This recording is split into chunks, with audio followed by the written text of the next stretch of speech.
আসসালামু আলাইকুম দর্শক। এই ঈদে যারা বাড়িতে গেছেন তারা অনেকেই ফিরবেন গাড়িতে, অনেকেই ফিরবেন ট্রেনে, আবার কেউ কেউ ফিরবেন যাত্রীবাহী লঞ্চে।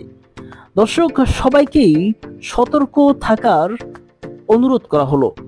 সবাই নিজ নিজ কর্মস্থল কিংবা প্রিয়জনের কাছে সুস্থভাবে, অতি সুন্দরভাবে ফিরেন, এই কামনাই করি। তাড়াহুড়ো করে বাড়িতে ফিরতে গিয়ে একটি ভাইয়ের কি অবস্থা হয়েছে দেখুন। এই ভাইটি এসে দেখেন ঘাট থেকে লঞ্চটি ছেড়ে দিয়েছে, তাই তিনি নৌকা করে লঞ্চে উঠতে গিয়েই পড়ে যান। দুর্ভাগ্যবশত তিনি পানিতে পড়ে যান।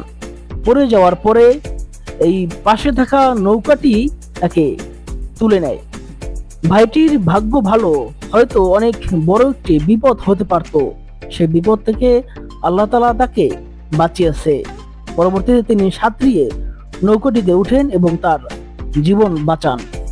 দর্শক, আপনাদেরকে অনুরোধ করা হলো যে যেভাবেই ঢাকা তাদের কর্মস্থলে ফিরেন না কেন, যাত্রাপথে অবশ্যই সতর্ক থাকবেন।